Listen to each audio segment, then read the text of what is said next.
So continuation with blood identification. So we talked about the KM test, and remember that is presumptive preliminary screening test, can tell you when blood is indicated. Okay. Another technique or substance that is used to indicate blood is luminol. And I'm sure if you've watched any kind of crime show, you've heard about luminol. Okay, so luminol is the chemical that you spray on, and then you turn out the lights and put on an ultraviolet light or a blue light, and it will chemifluoresce, kind of a bluish green. And it's reacting with the same thing that KM is, that is the heme group of hemoglobin. What's great about luminol is it is uber sensitive. So you can take a drop of blood and dilute it up to 100,000 times and still be able to see this chemifluorescence from the blood. And this is really handy too, because first of all, once blood dries, it's stable. Okay, so you can potentially do luminol on a crime scene that is maybe a decade old, and if that blood dried, it's still going to be there, and it's still going to chemifluoresce with luminol. The other thing is that because blood is a liquid, it's going to seep under floorboards, into little cracks. I mean, it's really hard for someone to completely clean up a crime scene of blood, and it may look like it's clean, to the naked eye, but then you use luminol and, lo and behold, it's still there. So very, very sensitive. Now, it does have, some cross reactivity. So copper and iron, bleach, unfortunately, which a lot of the bad guys, know enough. They watched enough Law and Order and CSI to use bleach because it does destroy DNA. So it will cross react with that. But remember, better that you find something on a presumptive level, and then, you go to do a confirmatory test, or you go to do DNA, and the worst that can happen is, there's no DNA profile. And of course, here we have our horseradish again. I don't know what is going on with horseradish, but for whatever reason, luminol can cross-react with that as well. So let me show you some examples. Okay, so here on the left, and this is just a simulated crime scene. This isn't an actual crime scene. It's in a classroom. But if you look at the carpet on the left here, you look at that with the naked eye, I don't see anything that looks like blood. But then you spray luminol, turn off the lights, and turn on the blue light, and look at what you see. It's amazing. So potentially these are footprints. Not only could you get potentially blood and DNA out of that, but perhaps pattern evidence if you get in there and photograph that. We've got blood spatter up on the wall here. So what usually happens, because it's not visible to the naked eye, is when the light is on, the CSI will get down and actually use a Sharpie and circle these stains, and so then they know where to cut out, if it's carpet, or they know where to swab, because obviously it's not going to be visible to the naked eye. So this is an example of luminol is so sensitive. Here's an example of luminol footprints on a staircase, and I can't really tell directionality, but you can see the person is taking 2 steps at a time. Once again, if you can get in there with some photography, perhaps there's a chance for not only DNA, but also pattern evidence as well. Actually, one case I wanted to show you. Let me go back here. So I don't know if you guys have heard of a guy named John Walsh. He used to host America's Most Wanted, and now he does something else on, I think it's HLN network. But John Walsh is, an advocate for crime victims. The reason for that is his son Adam was kidnapped from a Hollywood, Florida Sears store. And actually, we'll talk more about his killer when we get to the serial killer section. But the only part of him that was ever found was his decapitated head. that was floating in a canal. And John Walsh was actually in the hotel business. He was not a police officer. He was not interested in law enforcement. But when his son was murdered, he became a complete advocate for victims of crime. And he's one of the main reasons that we have the National Center for Exploited and Missing Children. He was a big proponent of that. So in his case, what happened is, and let me see if I can find,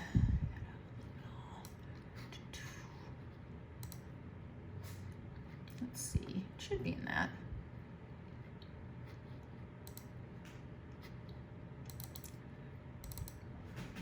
Okay, so here's what happened. The man who has sworn that he killed Adam Walsh was a guy named Otis Toole, who is a very prolific serial killer. And he said that he kidnapped Adam, took him to a location. I believe he sexually assaulted him. And then Adam was becoming very agitated, so he beat him and then ended up killing him. And then decapitated him and took the head with him. Okay, now, yes, that is horrific. And if you find that absolutely horrific, then you're normal, okay? But you have to realize that these serial offenders are not normal people.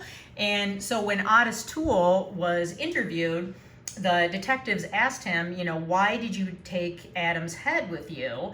And Otis Toole kind of looked at them like, you know, are you stupid? And he said, well, I planned on having sex with it later. A 7-year-old's head. Okay, so try to wrap your mind around that. One thing he did is when he took the head with him, he threw it in the back seat. Okay, kind of like maybe you would throw, you know, a McDonald's wrapper or, you know, an empty, you know, energy drink can or something in your car and think, yeah, I'll clean it up later. Okay, so his car was processed for evidence, and you know, and we'll get into this more in serial killers, but the Hollywood, Florida Police Department actually completely screwed up the case. And it wasn't until John Walsh hired a private investigator to go back through the evidence that they were able to prove that Otis Toole was in fact the killer of his son, Adam. And one of the pieces of evidence that the private investigator found was he found that the police had processed Otis Toole's car with luminol. Okay, so and he found something that he thought was shocking, and he showed this luminol photograph to the Walshes and didn't tell them anything about it. He just said, you know, is there anything that strikes you about this? They both looked at this and said, oh my God, that's Adam's face. Okay, and this evidence, for some reason, just wasn't even, you know, looked at by the Hollywood, Florida Police Department. But I want to show you this luminol print, okay? So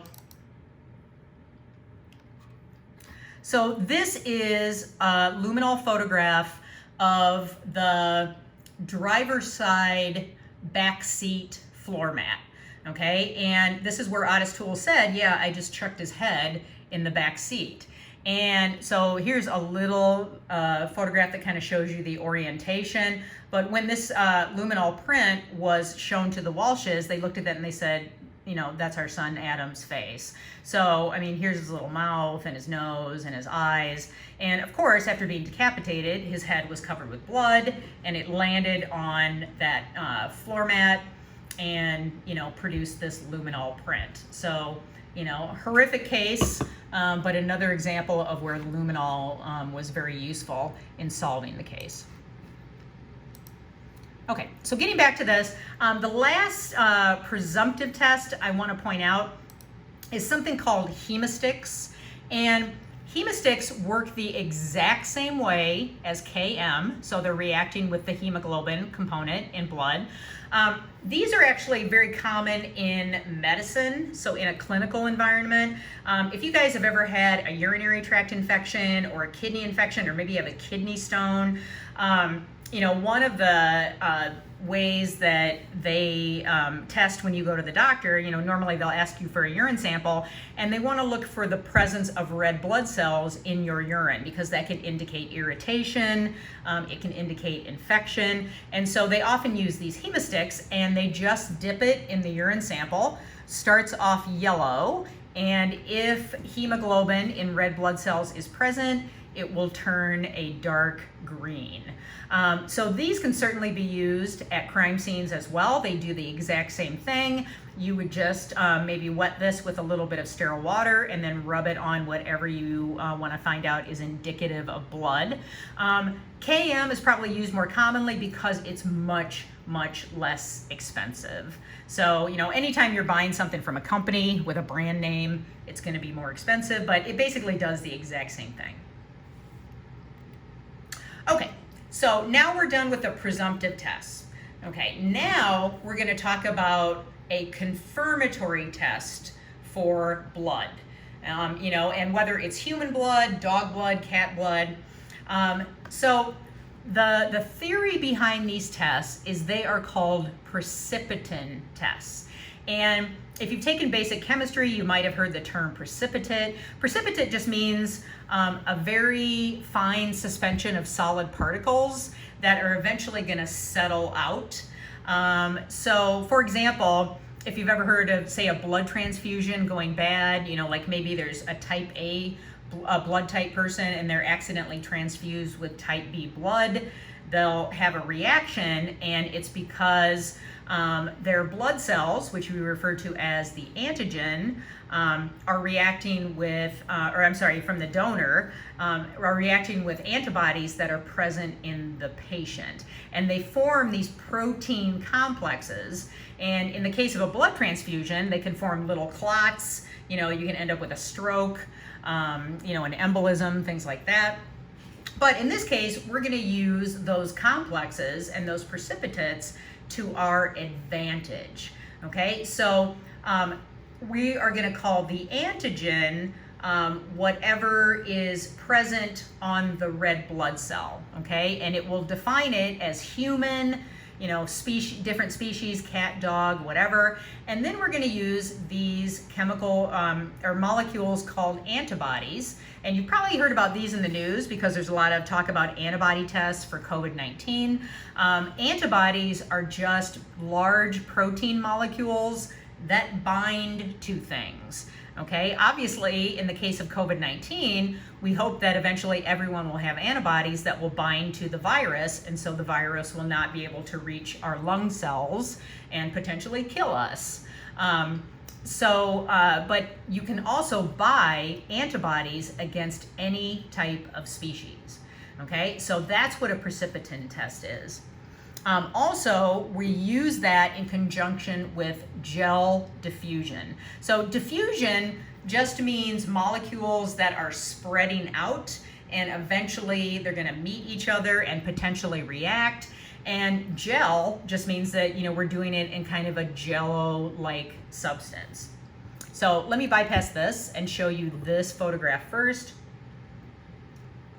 Okay, so this is a typical Petri dish that maybe you've seen in your, when you took basic biology. It's filled with a gel that's kind of, like a hardened jello consistency.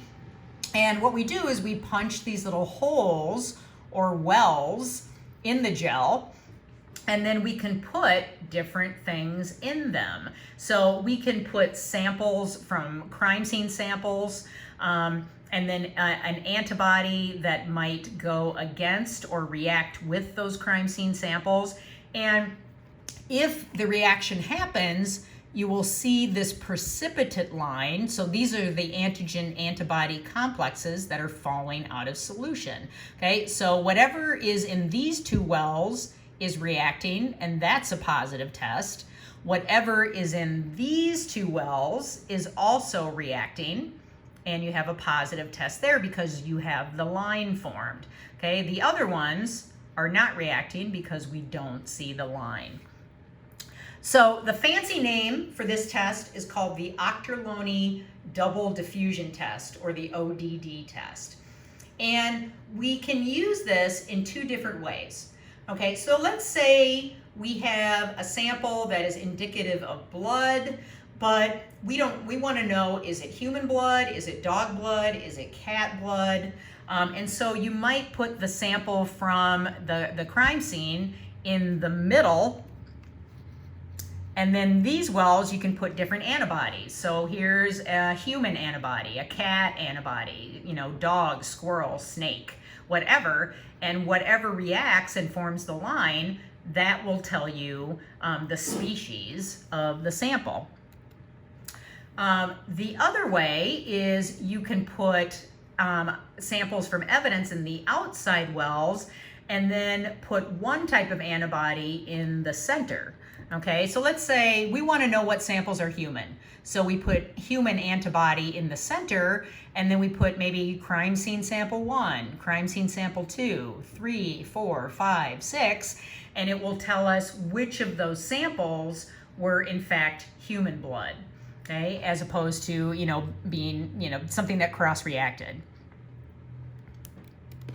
So this is a really easy test. The hardest part is putting the liquid in the wells, and then you walk away from it, you know, go eat lunch, whatever. You come back in about an hour and then look to see where those precipitate lines have formed, and boom, you read your result, okay? And because antibodies are so specific for a particular species, at this point, you could say human blood identified, okay, not indicated. KM, if you had a positive KM result, would tell you, yep, blood is indicated, and then you could do the Ochterlony test to tell you that not only is it blood, but it is in fact human blood. So most of the time when we're talking about the different species of antibodies, it's used in veterinary forensic labs. Okay, so sometimes, I think most crime labs do keep some human antibody on hand in case the prosecutor says, you know what, I just want to know that it's human blood. You don't need to do DNA on it. I just want to know that. The problem with having all of these different animal species is that antibodies are really, really expensive, and they don't last very long. They expire in about 6 months. And so for a crime lab that's doing, mostly human crimes, it doesn't make sense to spend that money because you're just not going to use it very often. However, in veterinary forensic labs, where obviously you're dealing with animal species, and for example, poaching cases, the exotic animal trade, those antibodies against different species can be very useful because it can tell you, okay, that's rhinoceros blood. Were you trafficking in, samples from a rhinoceros or, ivory from an elephant? So yeah, normally used in veterinary forensic labs. In human labs, a lot of times they consider the confirmatory test, let's just send that sample to DNA, and DNA is considered to be human specific, which actually it's not. I will tell you about that in the DNA chapter, but for the most part, we consider that the confirmatory test for a human sample. But sometimes there's, not a reason to do DNA. The prosecutor says, I just want to know what species it is, and that's when you would use this confirmatory test. Okay, so that wraps up blood identification. All right, thanks.